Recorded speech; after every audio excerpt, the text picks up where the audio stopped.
아주 흥미로운 책을 하나 봤습니다. 이 영어로는 Cosmic Humanitarian Theology라고 그러는데요. 번역하면 뭐라 그래야 되나요? 우주 인본주의 신학 뭐 이렇게 되나요?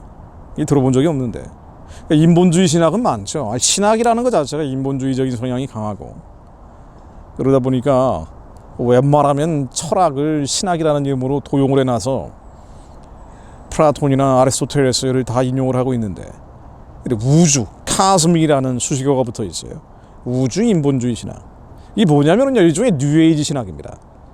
요즘에 트렌드이기도 하다라고 하는데, 원래는 조셉 캠벨이나 스프랭글러 이런 사람들이 주창했던 것들인데, 이게 이제 뉴에이지가 워낙 판을 치다 보니까 이런 것과 조직적으로 결합을 해가지고 뉴에이지 신화처럼 유통이 되는데, 이게 현대 신학에도 많은 영향을 주고 현대 교회에도 상당한 영향을 미치고 있다는 거예요.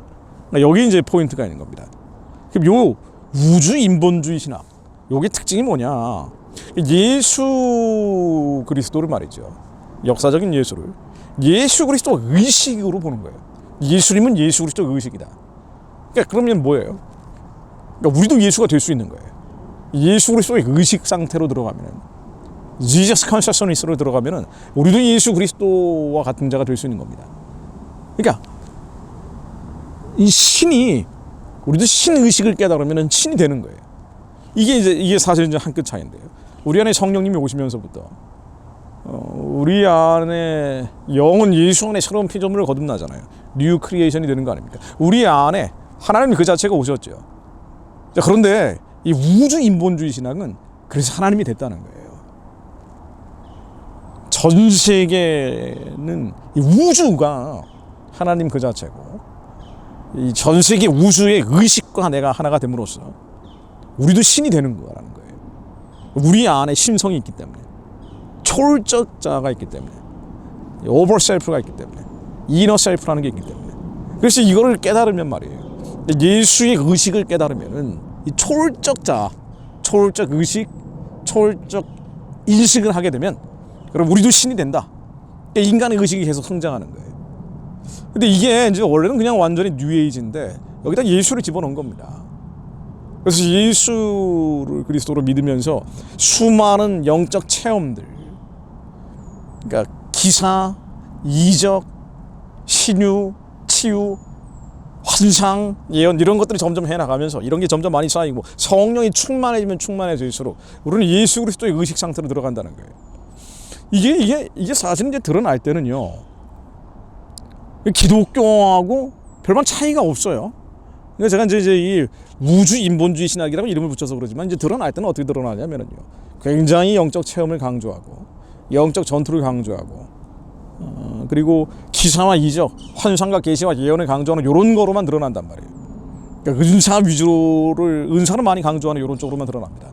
은사는 당연히 소중한 거기 때문에 또 실제 하는 것이고, 이거 자체를 부정할 수 없어서 이건 별반 기독교하고 정통 기독교하고 별반 차이가 없다고 느껴지는데, 이런 것들이 점점 영향을 주는 거예요. 교회에 영향을 주고 신학에 영향을 주고. 근데 이게 문제가 뭐냐면은요, 교회에 영향을 주고 신학에 영향을 줘서 나타나는 문제가 뭐냐면은요, 우주 인본주의 신학, 뉴에이지 신학이라고 해도 됩니다. 이것들이 영향을 주면서 나타나는 현상, 아주 대표적인 게 뭐냐, 그러니까 어떻게 구분을 하느냐, 이거를. 그러니까 뭐가 정통이고 뭐가 정통이 아닌 이단이냐, 이건 이제 나누는 기준이요, 결국 죄에 대한 겁니다. 죄. 이 뉴에이지 신학도 그렇고요, 우주 인본주의 신학이라고 부르든 뭐라고 부르든 간에, 이런 은사 편중주의, 은사 치중주의, 그러니까 은사는 소중한 건데 반석 위에 은사가 있어야 되는데도 불구하고, 이 말씀 위에 은사가 있어야 되는데도 불구하고 말씀이 약해지고 반석이 흔들리기 시작하면요, 그럼 이게 나타나는 현상은 은사니까, 신유, 치유, 환상, 예언, 계시기 때문에 뭐 그거 자체를 부정할 수는 없으니까 뭐 정통과 뭐가 다르겠느냐. 하지만은 그럼 거기에는 뭐가 함정이 있는 거 아니에요? 우리는 예수의 의식을 깨달으면 예수가 된다라는, 우리가 신의 의식을 깨달으면 신이 된다는 뉴에이지적인 마인드가 들어가 있는 거예요. 그러다 보니 죄에 대해서 불법에 대해서, 허물에 대해서 굉장히 얘기를 안 합니다. 죄와 불법과 허물에 대해서. 그러니까 우리가 말씀 위에 서는 은사, 반석 위에 서는 은사는 뭐냐면요, 말씀과 반석은 뭐냐면요, 우리의 죄와 불법과 허물을 깨닫게 해주는 거예요. 여러분, 아무리 환상과 예언과 계시와 신유가 있고 신통방통 영통을 해도요, 그 사람의 의식 안에 들어가 보면, 그 잠재의식 안에 얼마나 죄와 불법과 허물이 있냐 말이에요. 미움, 증오, 분노, 성냄, 짜증, 원수 맺는 마음, 당짓는 마음, 그리고 음란. 평소에는 멀쩡하다가 스트레스 받으면 그 음란이 일어나고. 그래서 우리는 모두 죄인이에요. 그래서 우리 안에 영의 생각이 아닌 육의 생각이 있단 말이에요. 육체가 있기 때문에. 매일같이 죽이지 않으면 이건 있는 거예요. 그러니까 하나님의 말씀은, 반석은 이 육의 생각들, 육신의 정욕과 한목의 정욕과 이생의 자랑들, 이것들이 드러나게 해서 십자가에 완전히 못 박아버리지 않으면 우리는 결코 주님께 갈 수가 없습니다. 죄를 들고는 갈 수가 없는 거예요. 그래서 말씀에 기반하는 은사, 반석에 기초한 은사가 되어야죠. 근데 이게 흔들리는 거예요. 말씀과 반석이 흔들리는 겁니다. 그러다 보니 아니, 신의식을 깨달으면 신이 된다는 거니까, 예수의 의식을 깨달으면 예수가 된다는 거 아니에요. 그러다 보니 성령 충만해서 말이죠, 성령의 불을 계속 받다 보면은 하나님과 같은 존재가 된다는 거예요. 하나님 안에 내가 있고 내 안에 하나님이 있기 때문에 같은 존재가 된다는 겁니다. 근데 사실은 그 사람 잠재의식에는 여전히 음란이 있는데, 여전히 분노가 있는데, 여전히 성냄이 있는데 말이죠, 여전히 탐심이 있고 이 세상 돈과 물질과 육체에 대한 집착들이 있는데 불구하고 성령 충만해지면은, 하나님의 은혜로 충만해지면 말이에요, 아우, 나는 예수의 의식을 깨달았어, 나는 하나님의 의식을 깨달았어, 그러면서 사도 인내하고 돌아다니는 겁니다. 그런 게 얼마나 많아요. 얼마나 많습니까? 그러다 보면 이제 결국 어떻게 되냐면요, 이게 성도들한테 이른바 그 이식된다 그러죠. 뭐 임파테이션이라는 표현도 쓰고. 이제 그러기 시작하면은 결국 성령 충만해지면은요, 하나님의 은혜, 하나님의 은사가 충만해지기 시작하면은 얼마의 에너지가 솟을 거 아니에요. 막 배에서 생수가 흐르고 말이죠. 이제 그러면은 그 사람의 생각, 감정, 감각, 기분이 마치 하나님이 주신 것, 예수님이 주신 것이라고 착각합니다. 그 사람의 감정, 기분, 이거는 부패하고 타락한 부정적 감정, 부정적 기분이 여전히 있는데도 불구하고 그게 자기 생각이자 하나님의 생각, 예수님의 생각이라고 착각하는 거예요. 그래서 결국은 우리의 옛사람, 겉사람의 정과 욕심을, 이게 불법이고 허물이고 죄인데 끌어내지 못하는 거예요. 회개가 약하니까 끊어내지 못해요. 부정적 감정, 부정적 기분, 이것들이 성도 안에서, 이게 죄와 불법과 허물이기 때문에 끊어버리게 해야 되는데 끊어내지 못하는 겁니다. 그래서 탐심과 정욕에 기반한 신앙이 되는 거예요. 탐심과 정욕에 기반한 종교 행태로 가버리죠. 그러다 보니 기복에 그렇게 집착하는 겁니다. 복 달라고만 하는 거예요. 탐심은 우상 숭배인데, 탐심이 그대로 있는 상태에서 성령 충만해졌어요. 탐심이 그대로 있는 상태에서 불을 엄청 받았어요. 그러니 그 탐심이 하나님이 주신 것이라고, 예수님이 주신 것이라고. 나의 인식은 하나님의 인식이고 나의 인식은 예수님의 인식이니까. 왜? 내 안에 예수가 있고 예수 안에 내가 있으니까. 이거 동일시해 버리는 거예요. 타락한 감정, 부패한 기분을 정당화해 버립니다. 타락한 감정, 부패한 기분은 우상이거든요. 그러다 보니 감정, 기분이 우상이 되어 있는 거예요. 감정의 우상, 기분의 우상들. 그러니 이런 쪽으로 가는 분들 말이에요, 말씀이 약한 신앙, 반석이 없는 은사, 이런 쪽으로 간 분들 보면은 이게 참 인간 같지 않은 사람들 되게 많죠. 아니, 이제 은사를 받았는데 좋다 이거예요. 은혜를 받은 거 좋다 이겁니다. 환상과 계시와 예언을 한다는 거 좋다 이거예요. 근데 이게 인간이 아닌 사람들, 너무나 편협하고 쪼잔하고 옹졸하고 탐욕스럽고 돈 밝히는 사람들 얼마나 많습니까? 그런 사람들. 그 자아가 안 죽었단 말이에요. 왜? 말씀과 반석이 이 자아를 죽이는, 우리의 죄와 불법과 허물이 드러나게 하는 건데, 이게 약하니까. 이게 사실은 유해지 신학이에요. 우주 인본주의 신학에 영향을 받은 겁니다. 성도들도 이제 영향을 받다 보면은요, 맨날 은혜 받으러 다녀요. 불 받으러 다닙니다. 그리고 예언도 해요. 환상도 봅니다. 계시를 받습니다. 그런데 인간은 세상 사람보다 못해요. 삶과 신앙이 불일치가 되어 있습니다. 얼마나 많습니까 그런 사람들. 응? 은사를 한다 그러는데 정말 좀 사람으로서 좀 보기 어려운 그런 경우가 얼마나 많아요. 이게 이제 잘못된 신학, 잘못된 종교가 들어가서 그런 거죠. 그래서 감정이 우상이 돼 있고 기분이 우상돼 있어요. 감정 틀어지면 끝이에요. 기분 나빠지면 끝입니다. 무슨 저렇게 환상계시 예언을 맨날 한다 그러는데 말이죠.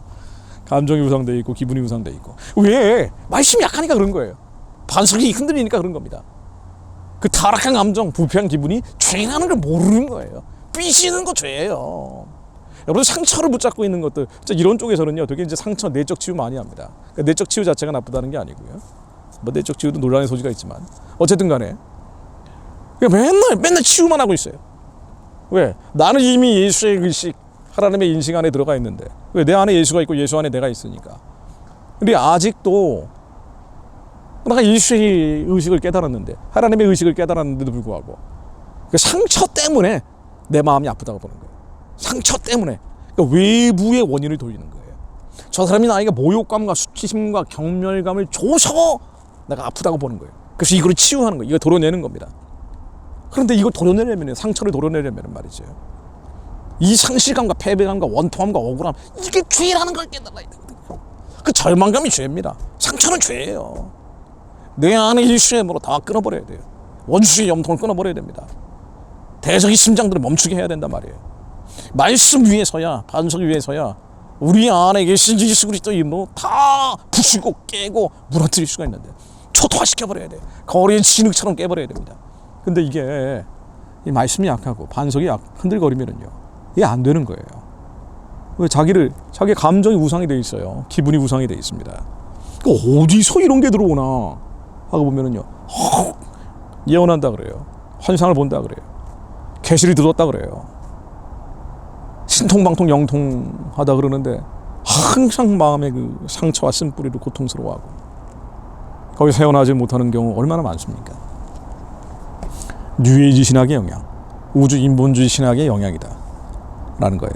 결국 말씀으로 돌아가야 됩니다. 로마서 7장 21절로 그러므로 내가 한 법을 깨달았노니 그 선을 행하기 원하는 나에게 악이 함께 있는 것이로다. 사도 바울도 이랬는데 말이에요. 이 자칭 사도라 그러면서 맨날 삐지고 틀어지고 속상해하고 세상 사람들보다 더 탐욕스럽고 돈 밝히고 그럼 되겠냐 말이에요. 내 속사람으로는 하나님의 법을 즐거워하되 내 지체 속에서 한 다른 법이 있어 내 마음의 법과 싸워 내 지체 속에 있는 죄의 법으로 나를 사로잡는 것을 보는도다. 오라 나는 곤고한 사람이로다. 이 사망의 몸에서 누가 나를 건져내랴. 우리 주 예수 그리스도로 말미암아 하나님께 감사하리로다. 그러지 내 자신이 마음으로는 하나님의 법을, 육신으로는 죄의 법을 섬기노라. 육신의 생각은 사망이요 영의 생각은 생명과 평안이니라. 로마서 8장 6절 말씀처럼 육신의 생각은 사망입니다. 영의 생각은 생명과 평안이에요. 우리 안에 육신의 생각, 영의 생각이 있어요. 예수께서 우리 안에 오셨어도요, 성령 충만해도요, 여러분들이 아무리 환상과 계시와 예언과 신통방통 영통 영 안에 활짝 열려 있다고 할지라도요, 육신의 생각이 있는 거예요. 사도 바울도 그랬어요. 영의 생각은 생명과 평안인데 육신의 생각은 사망입니다. 육신의 생각은 하나님과 원수가 되나니 이는 하나님의 법에 굴복지 아니할 뿐 아니라 할 수도 없습니다. 육신이 있는 자들은 하나님을 기쁘시게 할 수 없느니라. 만일 너희 속에 하나님의 영이 거하시면 너희가 육신에 있지 아니하고 영에 있나니 누구든지 그리스도의 영이 없으면 그리스도의 사람이 아니라 또 그리스도께서 너희 안에 계시면 몸은 죄로 말미암아 죽은 것이나 영은 그로 말미암아 살아있는 것이니라. 예수를 죽은 자 가운데 살리신 이의 영이 너희 안에 거하시면 그리스도 예수를 죽은 자 가운데 살리신 이가 너희 안에 거하시는 그의 영으로 말미암아 너희 죽을 몸도 살리시리라. 그러므로 형제들아, 우리가 빛인 자로 돼 육신에게 져서 육신대로 살 것이 아니니라. 너희가 육신대로 살면 반드시 죽을 것이로되 영으로서 몸의 행실을 죽이면 살리니 무릇 하나님의 영으로 인도함을 받는 사람은 곧 하나님의 아들이라. 너희는 다시 무성하는 종의 영을 받지 아니하고 양자의 영을 받았으므로 우리가 아빠 아버지라 부르짖느니라. 영으로서 몸의 행실을 죽이면 살리라. 우리 안에 계신 예수 그리스도이므로 우리 육의 생각들 매일같이 죽입니다. 피흘리기까지 싸워 이겨야 합니다. 상황 탓하지 마세요. 환경 탓하지 마세요. 사람 탓하지 마십시오. 이 사람이 그래야 나쁜 놈이에요. 이 나쁜 놈이 나를 기분 나쁘게 하고 나의 감정을 상하게 했습니다. 상실감과 모욕감과 수치심과 열등감과 절망감을 느끼게 했어요. 혹은 상황과 환경이 그렇게 합니다. 돈이 없고 궁핍하기 때문에, 병에 걸렸기 때문에 이 상황 탓하죠. 환경 탓하죠. 그리고 사람 탓을 합니다. 그래서 나의 마음이 아프다고 생각을 하고 상황을 바꾸고 환경을 바꾸고 사람들을 바꾸려고 하는 거예요. 거기에 우주인본주의 신학, 뉴에이지 신학이 들어가면 이게 수습불가가 돼버리는 겁니다. 상황을 바꾸고 환경을 바꾸고 사람을 바꾸려고 하다가 결국 안 바뀌잖아요. 하나님은 우리가 바뀌길 원하시는데, 우리 안에 육의 생각이 죽기 원하시는데, 우리 안에 저주의 생각, 사망의 생각, 죽음의 생각, 지옥의 영들이 떠나가기 바라시는데, 하나님의 영으로 싸우라고 명령하시는데, 거리에 진흙처럼 밟아 해치라고 명령하시는데,